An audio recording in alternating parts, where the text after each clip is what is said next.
म्हणून मी उत्तर देते माननीय भुजबळ साहेबांचा. आणि मी हे बोलताना पूर्ण बाईट दाखवा.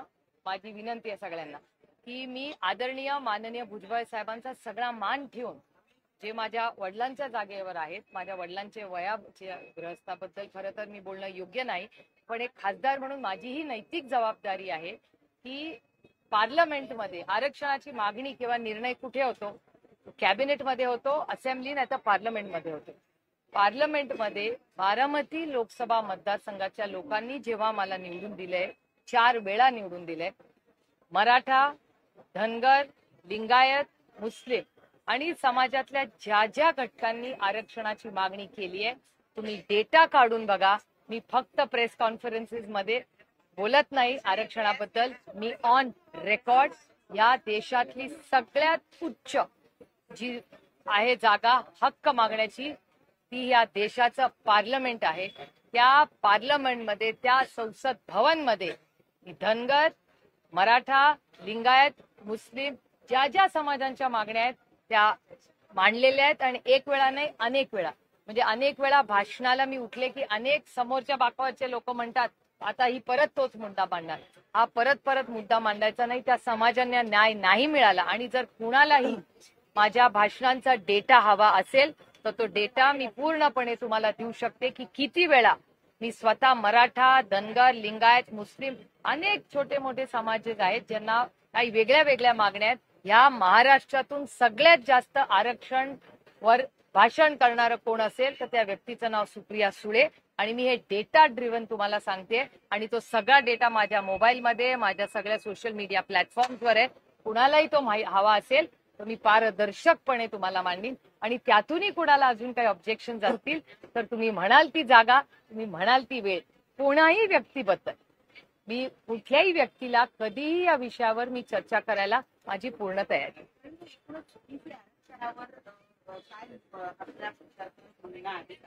मराठा समाजाला आरक्षण त्यावर तुम्ही बोलता असं म्हणतात, पण ओबीसीबद्दल तुम्ही बोलत नाही असंही म्हणाले. आता भुजबळ साहेब असं का म्हणले मला माहिती नाही. कदाचित त्यांनी माझे व्हिडिओज पाहिले नसतील. आणि मी पार्लमेंटमध्ये बोलले, इथे तिथे नाही. मी नुसत्या प्रेस कॉन्फरन्सेस मध्ये बोललेले नाही. मी ऑन रेकॉर्ड पार्लमेंटमध्ये बोलली. आणि ह्या देशात सगळ्यात मोठे निर्णय जे होतात ते अजून तरी पार्लमेंटमध्येच होतात.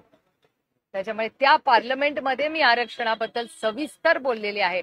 आणि खूप विनम्रपणे, म्हणजे मी हात जोडून खूप विनम्रपणे म्हणते की ह्याच भुजबळ साहेबांनी तेव्हा शिवसेना सोडून राष्ट्रवादीत का आले हे त्यांचं स्पष्टीकरण तुमच्याच चॅनलवर त्यांनी सांगितलेलं आहे. त्याच्यामुळे वेगळं मला काही बरे, ते माझ्यापेक्षा वयानी, कर्तृत्वानी सगळ्यांनीच मोठे. त्याच्यामुळे मी फार काही बोलणार नाही. पण वास्तव काय आहे आणि ते डेटा ड्रिव्हन आहे. आणि हा डेटा मी सगळा तुम्ही म्हणाल तिथे ज्याला पाहिजे त्याला देऊ.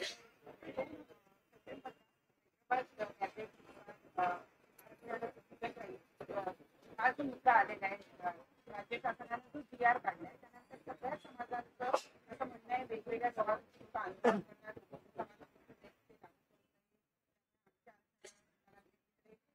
बंजारा समाज म्हणत आहे की आम्हाला हैदराबाद मध्ये आरक्षण मिळालं पाहिजे. वंजारी समाजाचे लोक बंजारा आणि बंजारी एकच आहे. कुठेतरी 2 तारखेच्या जी आर नंतर एक संपूर्ण समाजातल्या आरक्षणाचा काय नेमकं चाललंय? ह्याचं उत्तर मी नाही तुम्हाला देऊ शकत. याचं उत्तर तुमच्यासारखी, मीही एक महाराष्ट्राची लोकप्रतिनिधी आहे, पण त्याच्या आधी मीही एक नागरिक देखील. माझी महाराष्ट्राच्या माननीय मुख्यमंत्र्यांना विनम्रपणे, म्हणजे मी हात जोडून विनंती करते महाराष्ट्राच्या माननीय मुख्यमंत्र्यांना की तुम्ही एक प्रेस कॉन्फरन्स घ्या, तुम्ही एक चांगलं प्रेझेंटेशन करा आणि महाराष्ट्राला समजावून सांगा की काय निर्णय घेतलाय तुम्ही, त्याचे इम्प्लिकेशन्स काय आहेत आणि कुणाला कसं मिळणार आहे, कुणाची काय मागणी आहे आणि कुणाला तुम्ही काय निर्णय प्रक्रियेमध्ये घेतलेत. कारण का त्यांनी मोठ्या जाहिराती केलेल्या आहेत. त्यांचं म्हणणं आहे सगळ्यांना जे पाहिजे ते सगळं दिलंय. मग एकीकडे जर सगळं तुम्ही दिलंय आणि लोक एवढे समाधानी आहेत तर मग ती जाहिरात एक तरफ आणि होणारी आंदोलन एक तरफ. काल तर तुमच्याच चॅनलवर मी पाहिलं 3 ठिकाणी घोषणा दिल्या गेल्या, कोणाची गाडी अडवली गेली, कोणी आत्मदहन करून घेतलं. या सगळ्या गोष्टी अस्वस्थ करणाऱ्या नाहीयेत आणि याचं उत्तर राज्यकर्त्यांनी द्यावं लागेल कारण का निर्णय त्यांनी घेतला. त्यामुळे त्यांनी आम्हाला समजून सांगितलं पाहिजे, कारण का तज्ज्ञ एक म्हणतायत, मीडियामधले लोक बोलतायत, प्रत्येक समाजाचा माणूस काहीतरी वेगळं म्हणतोय आणि ह्याचं उत्तर कोण देऊ शकतं? तर मायबाप सरकारच देऊ शकते. तर माननीय मुख्यमंत्र्यांनी एक प्रेझेंटेशन घ्यावं. माझी तर विनंती आहे, मी वारंवार तुम्हाला हे बोललेले, की त्यांनी एक ऑल पार्टी मीटिंग पहिली बोलवावी, त्याच्यानंतर एक असेंब्लीचं सेशन बोलवावं, सविस्तर चर्चा करून आम्हाला राज्याला उत्तर द्यावं की काय नक्की केलंय. नाहीतर एवढं करायचं नसेलच त्यांना अगदीच, तर एक प्रेस कॉन्फरन्स घेऊन तरी समजून सांगा, एक प्रेझेंटेशन करून. ताई, लक्ष्मण हाके म्हणतात ते ओबीसी आरक्षण संपवायला घेतलंय, तर आमच्या हातात जर काट्या आता नाहीये तर कोयते असतात, असं देखील लक्ष्मण हाके. याचं उत्तर तुम्हाला माननीय मुख्यमंत्र्यांनाच विचारावं लागेल, कारण का हे जे स्टेटमेंट्स येत आहेत याची सगळ्याची उत्तरं माननीय मुख्यमंत्र्यांकडेच आहेत ना. आम्ही काय करतो? आम्ही विरोधात आहोत. आम्ही लोकांच्या ज्या काही भावना आहेत त्या पोचवण्याची सरकार दरबारी नैतिक जबाबदारी विपक्षी आहे, विरोधी पक्षाची आहे. ते आम्ही सातत्याने करतोय. मी तर रोज बोलते या विषयांवर आणि मी गेले अनेक महिने, म्हणजे ओल्या दुष्काळाची बातमी काल तुम्ही मला तुमच्या एका चॅनलवर मी पाहिली. 1 महिन्यापूर्वी मी माननीय अमितभाई शहांना दिल्लीला जाऊन भेट घेतली आहे. ते माझ्या ट्विटर अकाउंटवर ते पत्रही आहे, फोटोही आहे. मी अमितभाईंना विनंती केली की महाराष्ट्रात प्रचंड पाऊस पडलेला आहे, आता 2 गोष्टी करणं गरजेचं आहे. एक, सरसकट कर्जमाफी करणं अतिशय महत्वाचं आहे आणि ओला दुष्काळ जाहीर करा. हे मी 1.5 ते 2 महिन्यापूर्वी अमितभाई शहांना दिल्लीला विनंती केली. हा पहिला मुद्दा. आणि म्हणजे जसा हा मुद्दा आहे तसाच आरक्षणाच्या बाबतीत सातत्याने मी विनंती करते आणि हे आंदोलन व्हायच्या आधी पण मी बोलले. हे का मी ह्या टर्म मध्ये आरक्षणाबद्दल बोलले नाही, मी मागच्या टर्म मध्येही बोललेले की धनगर समाजाची जी मागणी आहे, मराठा समाजाची जी मागणी आहे, लिंगायत समाजाची जी मागणी आहे, आता बंजारा समाजाच्या जे काही प्रश्न आता तुमच्या चॅनलवर दिसत आहेत, मुस्लिम समाजाचे, सगळ्या समाजांचे जे काही कॉम्प्रिहेन्सिव्ह बिल आणा. माझं भाषण काढून बघू शकता तुम्ही. मी तारीख वाईज किती वेळा ह्याच्यावर बोलले की एक एक करू नका. एक मोठं देशात एवढी मोठा मॅन्डेट आहे या सरकारला. तिकडे 150 किती 240 250 खासदार आणि इथे 250 आमदार, एवढं मोठं मॅन्डेट तुमच्याकडे असताना आणि केंद्रामध्ये जर असा काहीतरी चांगलं आरक्षणाचं सोल्युशन काढलं, आम्ही सरकारच्या बाजूनी जसं जीएसटीला उतरलो आणि त्यांच्याबरोबर मतदान केलं, आम्ही आरक्षणासाठी करू त्यांच्याबरोबर. पण त्यांनी पीस बाय पीस आणून उपयोग नाही. मग कधी झारखंडसाठी आणलं, आम्ही स्वागत केलं. कधी गोव्यासाठी आणलं, आम्ही स्वागत केलं. कधी उत्तराखंडसाठी आणलं, आम्ही स्वागतच केलं ना. आम्ही कधी विरोध केला? तर तुम्ही महाराष्ट्रासाठी आणि भारतासाठी एक कॉम्प्रिहेन्सिव्ह लेजिस्लेशन का नाही आणत? त्याच्यावर चर्चा करू. 1 दिवस नाही, 24 तास चर्चा करू आणि एक मोठा धोरणात्मक निर्णय, क्रांतिकारी निर्णय घेऊ दे सरकारला. आम्ही पुरी ताकदीने सरकार बरोबर. या लागू केला अशा पद्धतीचे सरकारकडून घोषणा करण्यात आली. प्रत्यक्ष मात्र आज जर आपण पाहिलं, आज प्रमाणपत्र वाटपाला सुरुवात झाली. राज्यात केवळ 5 ते 10 प्रमाणपत्र वाटप करण्यात आलेले आहेत. याचाच अर्थ मराठा समाजाचे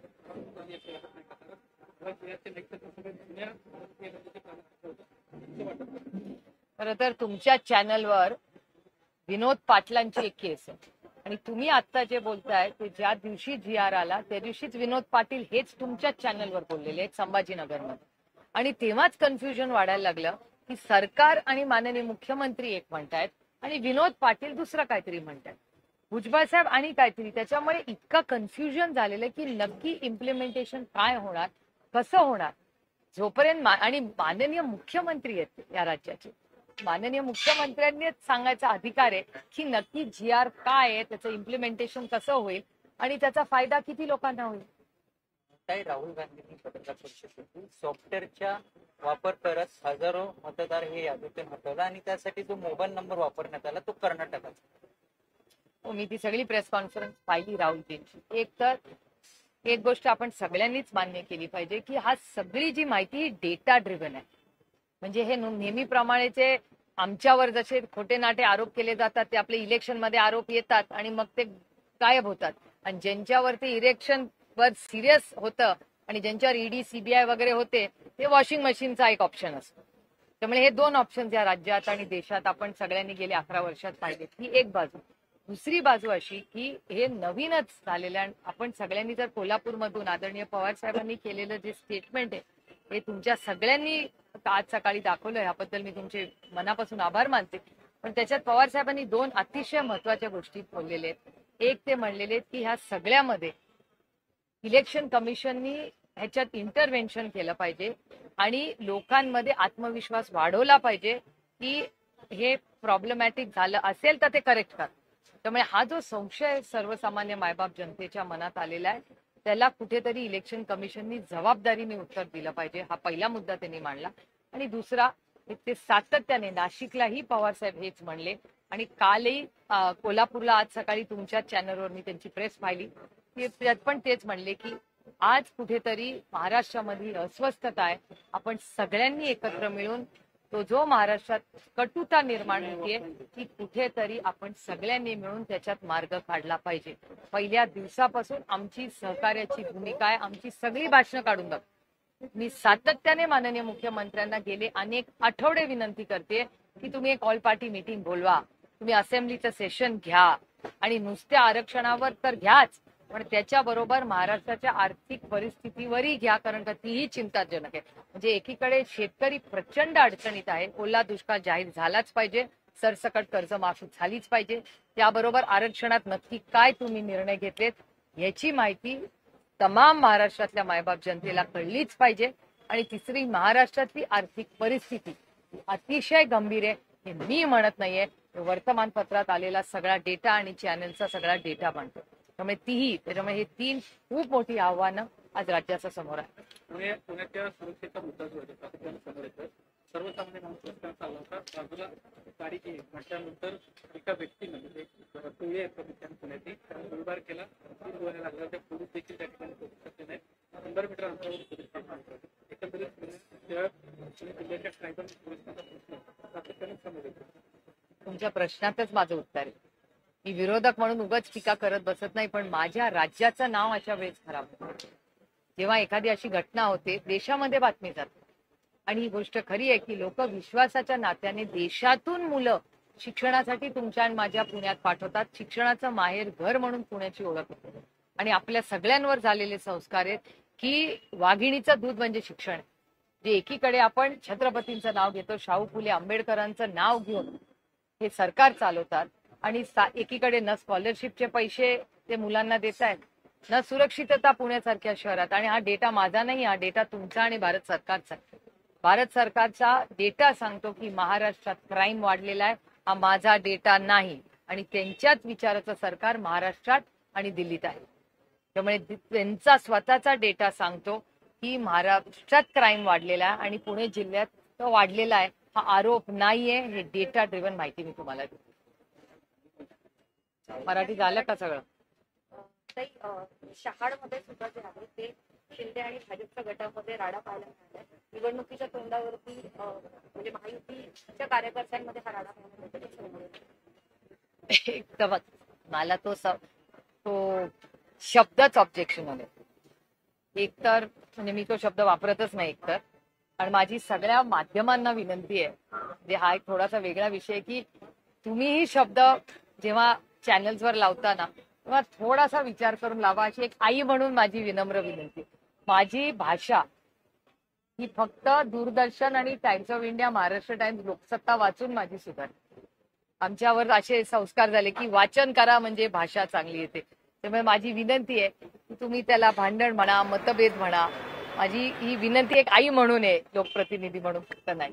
पण हे जे ज्या पद्धतीने या महाराष्ट्रामध्ये या सरकारमध्ये जे मतभेद बाहेर येत आहेत, हे मी विरोधक म्हणून म्हणत नाही, पण महाराष्ट्राच्या संस्कृतीला न शोभणारे आहेत.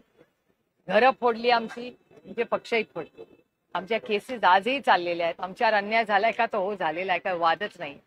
पण अशा परिस्थितीत ज्या टोकाची भूमिका घेऊन आमची घरं आणि पक्ष फोडले आणि आता त्यांचे ज्या पद्धतीने वाद होत आहेत, ह्याच्यात नुकसान फक्त आणि फक्त सर्वसामान्य मायबाप जनता आणि महाराष्ट्राचं होतंय, आर्थिक, राजकीय आणि सामाजिक.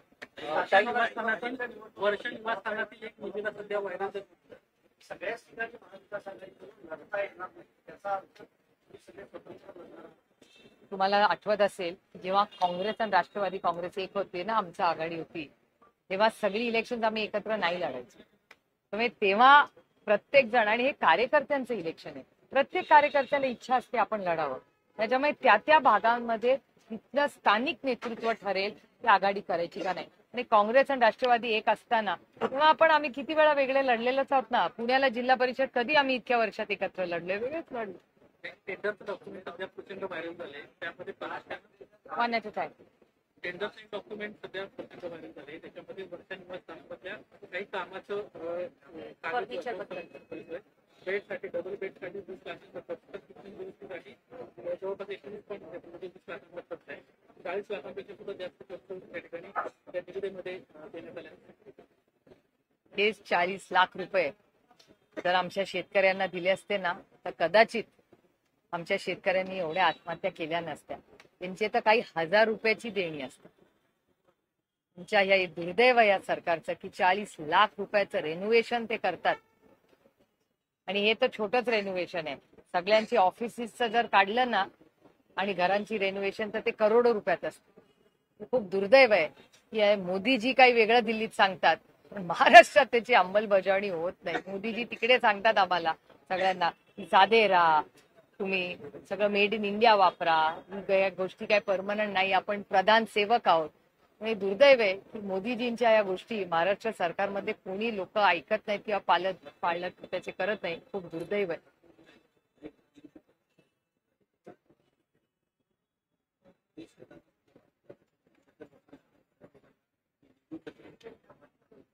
त्याचं उत्तर येणार आहे 30 तारखेला. विचारा, 30 तारखेला माझ्याच मतदारसंघात येणार आहे.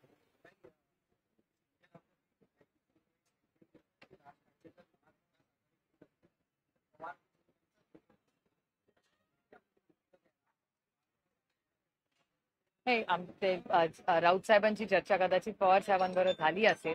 मला असं वाटतं आता कोण कुठल्या आघाडीत कसं जाईल, पहिले इलेक्शन तर लागू द्या.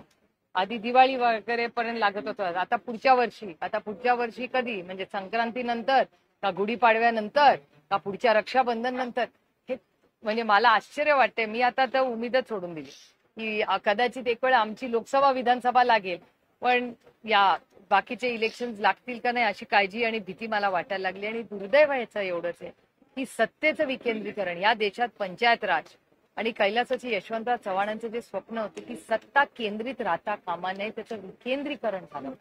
आणि हे सरकार बरोबर त्याच्या विरोधात निर्णय घेत आहे. सत्ता केंद्रितच राहते. जो माणूस रोज तुमच्या सुखदुःखात असतो, तुमचा नगरसेवक असेल, तुमचा पंचायत समिती मेंबर असेल, तुमचा जिल्हा परिषद मेंबर असेल, या सगळ्यांचे इलेक्शन गेले किती 3-4 वर्ष झाली. आता खूप दुर्दैव आहे की सत्ता सगळी केंद्रित व्हायला लागली आहे महाराष्ट्रामध्ये, तर विकेंद्रीकरण होणं बंद झालं.